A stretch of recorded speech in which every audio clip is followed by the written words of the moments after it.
अंजुमन बेगम पाकिस्तान की superstar actress रह चुकी हैं। पंजाबी फिल्मों को दोबारा से जिंदगी देने और पाकिस्तान की फिल्म इंडस्ट्री लॉलीवुड को उसके पैरों पर खड़ा करने के लिए सुल्तान राही के साथ अंजुमन ने शाना से शाना मिलाकर ऐसी फिल्में बनाई कि वो सुपरहिट हो गई, जिससे पाकिस्तान की फिल्म इंडस्ट्री को दोबारा से अरूज हासिल हो गया था। 80 की दहाई में अंजुमन बेगम की ये खिदमात हमेशा से सुनहरी हरूफ में लिखी जाएंगी। लेकिन अंजुमन बेगम पर वो दौर भी आया जब 87 में उन्होंने शादी कर ली और ये शादी तो उन्हें रास आ गई, मगर उनका फिल्मी मुस्तकबिल दांव पर लग गया। और इसके साथ ही उनके साथ कुछ ऐसे घरेलू वाक़यात भी पेश आ गए कि अंजुमन बेगम का फनी सफर जो एक तरह से रुक गया और उनकी फिल्में नाकाम होने लगी। ये सिलसिला 2 साल तक जारी रहा और अंजुमन बेगम ये सोचने पर मजबूर हो गई कि उन्हें अब कौन सी फिल्में करनी चाहिए। 89 में अंजुमन की जो चंद फिल्में नुमाइश पजीर हुई थी उनमें सिकंदर, सुपरगर्ल, कातिल हसीना, सरफरोश, मौला सही, आखिरी कत्ल, कालका, जबरदस्त, मिस अल्लाह रखी, अचू 302 और बिलावल नामी एक ऐसी फिल्म है जिसके बाद अंजुमन बेगम का नया सफ़र शुरू हो गया था। अपनी शादी के 2 साल अंजुमन बेगम ने बहुत बड़ा चिल्ला काटा था, नाकामियां देखी थी। उसके बाद जब देखा कि अंजुमन बेगम को दोबारा से अपनी मार्केट बनाने के लिए कुछ और भी करना पड़ेगा तो अंजुमन बेगम उस काम पर भी रजामंद हो गई।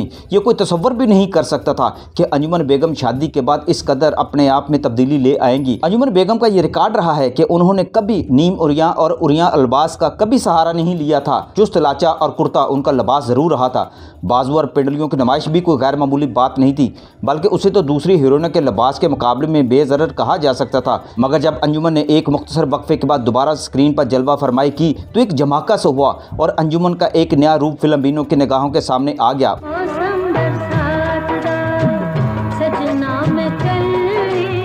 उस दौर में कहा जाता था कि बेनज़ीर भुट्टो के यहाँ बिलावल ने जन्म लिया है। ये 88 में बिलावल ने जब जन्म लिया तो उसके बाद बहुत सारे पीपल्स पार्टी से ताल्लुक़ रखने वाले और बेनज़ीर भुट्टो की अकीदत में बिलावल से भी मोहब्बत करने वालों के दिलों में एक अछूती फिल्म बनाने का ख्याल आया और उन्होंने 89 में बिलावल के नाम से एक फ़िल्म बनाने का फ़ैसला कर लिया। बिलावल का नाम वो कैश करवाना चाहते थे क्योंकि बेनज़ीर भुट्टो के बेटे की हैसियत से बिलावल का नाम हर जगह पर गूंज रहा था कि बिलावल दुनिया में आया है तो एक नई तब्दीली आएगी। इसी नाम को फिल्मी हलकों ने भी कैश कराने की कोशिश की और नासिर अदीब साहब ने बिलावल के नाम से एक फ़िल्म लिखी जिसके प्रोड्यूसर मारूफ अदाकार और हदायतकार कैफ़ी थे। इस फिल्म के अंदर बहुत कुछ नया था और यह नया अंजुमन बेगम पर आजमाया जाना था। फिल्म बिलावल के लिए भीगे हुए लिबास में एक गाने की फिल्म बंदी की जानी थी। बज़ाहिर ये गाना था लेकिन हकीकत में ये आइटम सॉन्ग था और अंजुमन बेगम के लिए ऐसा आइटम सॉन्ग इससे पहले कभी नहीं किया गया था।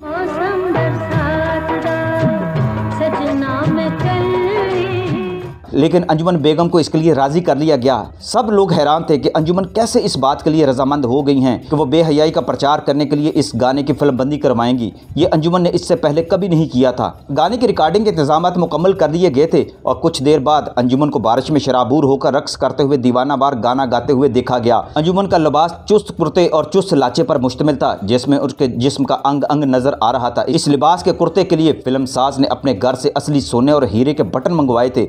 अंजुमन को ये बटन बहुत भले लगे। कहाँ से बनवाए, क्या कीमत है, उसने फिल्म साज से ये पूछा। फिल्म साज के जहन में ये ख्याल आया। उसने ये तजवीज़ पेश की अगर अंजुमन अपने कुर्ते के ऊपर वाले बटन खोलकर रक्स करे तो शूटिंग के बाद ये कीमती बटन उसकी नजर कर दिए जाएंगे। एक लम्हे के लिए तो अंजुमन साकत रह गई, फिर हीरे के बटनों को देखा और अपने सरापा पर नजर डाली तो उन्हें बखूबी एहसास हुआ कि वो जिस्मानी कशिश और तनासब खोती जा रही हैं और ये तरकीब उनकी मकबूलियत को कुछ अरसे के लिए सहारा देने का सबब बन सकती है। ये आइटम सॉन्ग उनको दोबारा से फिल्मी जिंदगी दे सकता है। लिहाजा उन्होंने मामूली सी हिचकिचाहट के बाद मंजूरी का इजहार कर दिया और शूटिंग दोबारा से शुरू हो गई।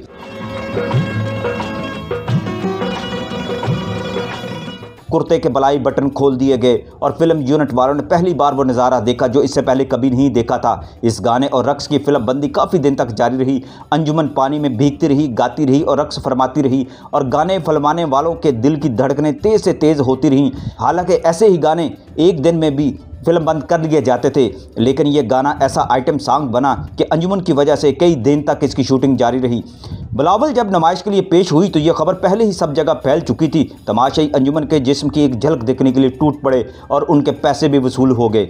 बिलावल का बिजनेस रिकॉर्ड तोड़ साबित हुआ। सिनेमा वालों ने मुंह मांगी कीमत पर टिकट फरोख्त किए और फिल्म साज पर दौलत की बारिश होने लगी। जब हुकाम से शिकायत की गई कि बिलावल में काबिल इतराज़ मनाजर भी दिखाए जा रहे हैं तो फिल्म की नुमाइश रोक दी गई और कहा गया कि बिलावल का नाम इस्तेमाल करके फिल्म के अंदर बेहयाई फैलाई गई है और ये बेहयाई अंजुमन के एक गाने की वजह से जन्म ले रही है। मगर इसके बावजूद हर तरफ फिल्म बिलावल का चर्चा हो चुका था और अंजुमन ने एक बार फिर मैदान मार लिया था। इस रक्स के बाद दूसरे फिल्म साजों ने भी बारिश में रक्स फिल्माने पर तवज्जो दी और दीगर हीरोइनें भी अंजुमन का मुकाबला करने के लिए मैदान में उतर आईं। पाकिस्तान में एक बार फिर आइटम सॉन्ग और बेहयाई का दौर शुरू हो गया था। अक्सर फिल्मों में फिर हीरोइन का पानी में भीगा हुआ हिजान खेज जिस्म नजर आने लगा था। बाबरा शरीफ भी पीछे न रही और उन्होंने फिल्म बारिश और कविता की फिल्म पानी में कविता ने खूब जी भरकर पानी में भीगने, जमीन पर लोटे लगाने और नीम और या लिबासों में अपने जिस्म झलकाने का मुजाहिरा किया था। फिल्म बारिश में तो बाबरा शरीफ ने हद ही कर दी थी। लिबास इस नोयत का था और बाबरा के रक्स का अंदाज कुछ ऐसा था कि बाकी एक चौथाई जिस्म में देखने वालों के चश्मे तसव्वुर से पोशीदा नहीं था। हैरानकुन बात यह है कि सेंसर ने इन होशरबा मनाजर से चश्म पोशी करने को मुनासिब जाना और फिर तो हर तरफ एक तूफान सा बिरपा हो गया। कहा जाने लगा कि सेंसर बोर्ड भी मजबूर है कि फिल्में चलती नहीं, लिहाजा बेहयाई का सहारा लेकर पाकिस्तान में पंजाबी फिल्मों के कंधे पर बंदूक रखकर फिल्मों को कामयाब बनाने की कोशिशें शुरू हो गई और हर तरफ फिल्म से लेकर स्टेज तक बेहयाई का दौरा शुरू हो गया। हर फिल्म में नहाने का मंजर और भीगते हुए हीरोइन का रक्स एक लाजमी आइटम बन गया और बारिश के मनाजर के बहाने जिस्मों की नुमाइश का मुकाबला जोर शोर से शुरू हो गया।